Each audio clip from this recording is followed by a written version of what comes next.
In the analysis of the faculty, Drew Barbeau was a clear first choice. To use a metaphor from Drew's favorite sport, in a rotation packed with all-stars, Drew was the man we wanted on the mound to start Game 7. While Drew has meant a great deal to the upper school as a student, student-athlete, student performer, and student artist, it is for his merits as a student human that he was selected.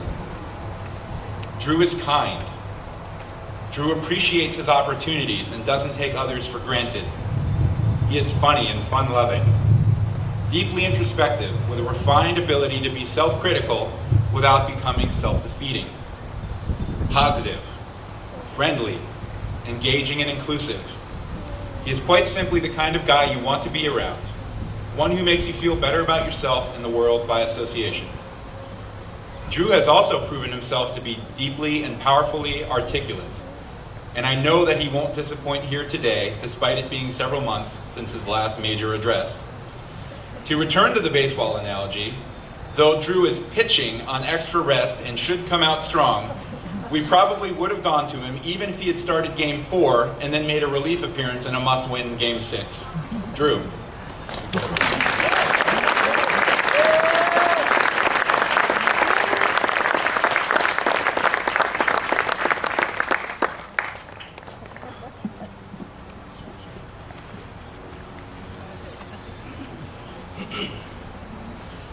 Dr. Peterson, Mr. Pronovost, Dr. Sinclair McBride, administrators, faculty, parents, relatives, friends, and classmates.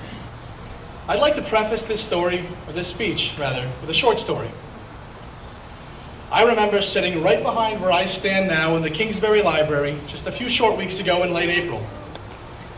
I was accompanied by two of the finest young gentlemen I will ever know. I was on my phone when the three of us stumbled across a YouTube video with a bit over 400,000 views. By complete chance, it happened to be a student commencement speech written by Jonathan Bernier from the graduating class of 2007 at Chase Collegiate School. Stunned at the amount of publicity a video from such a small school could generate, we opened the video and watched on. The speech started with a story of how Bernier was called to the head of the upper school's office and was then sent to Senora Holden, who had requested to meet with him regarding something that had happened. Under the cover of being in extreme trouble, the real news was that Jonathan had been unanimously selected in a faculty vote to represent his class as the student commencement speaker. So, about a week later, when Mr. Cahuta got me from the room outside his office to tell me, and I quote, "Just when we thought we had you figured out, Senora Holden and I have something serious to discuss with you." Instead of saying, "Now where have I heard this story before?"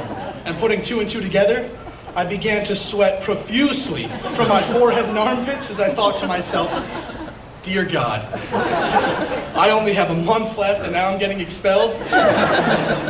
Great." Well, once I snapped out of the fear-induced catatonic trance I was in, I regained consciousness hearing the same news from Senora Holden and Mr. Cahuta that Jonathan Bernier received 10 years ago. I was told that in a unanimous faculty vote, I was selected to be put on the spot and, try as I might, attempt to not embarrass myself completely in front of everyone I know. Here I go.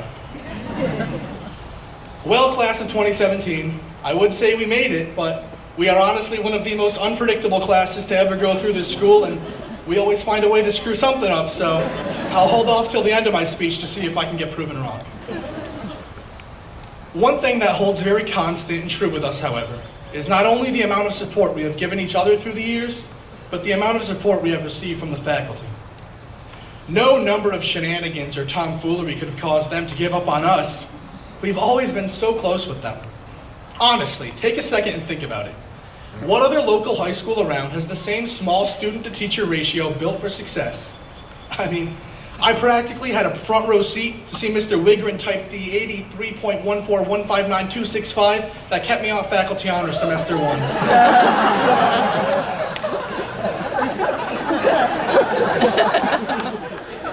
It's all love, Wiggy. Another thing that held very true, and still does today, as it will throughout the course of our lives, is when we entered the red brick walls on the building just beyond the pond, behind all of you, as the new kids on the block, the little wide-eyed, gaping-mouthed, terrified little freshmen we were 4 years ago, is that we sure had a lot to learn. We didn't know about the true beauty of language, English or otherwise, the marvels of chemistry and biology and physics, the true frailty of our existence and the scope of the grand scheme of things. We are truly small in comparison with the cosmos and astronomy. And while we feel important, we truly realize we make up only a sliver of time when understanding the past and history. We also didn't know the ratio of contents of Pepsi that make up Mr. Murphy's daily drink, that Eeyore floated out from under the bridge in a game of poo sticks, and that Winnie and Piglet followed their own footprints when tracking a woozle. Thank you, Mr. Murphy. We've also learned the importance of making good choices, the meaning of true friends, and how to get up, dust ourselves off, stare a tough time in the face and say, "Come get me," after getting knocked down, whether that be a rough stretch of school, troubles at home, a breakup, or even an altercation with a friend. But that's what high school's for. It's our first real experience dealing with people on an everyday basis, despite some of our differences, before we have to do it again in college with fewer people holding our hand, and hopefully by then, you have it figured out for the real world. But for now, half of that process is already over, and I think I'm correct in saying we've done it right for the most part. We have grown immensely as a group. Sure, we've gone through rough patches. We may have dwindled in size, but not spirit. We may have lost friends over the years, but we will always have each other. The one thing we all have in common is that we all have Chase to thank for that. The Chase environment has allowed us the opportunity to create a bond with each other, and bond we have. We've all learned here, we've all grown here, we've all laughed and cried here. Our time in the upper school at Chase has made each of us who we are through these very influential and formidable 4 years of our lives. Some of us shine on the athletic fields, or in the classroom, or in the arts, or on stage.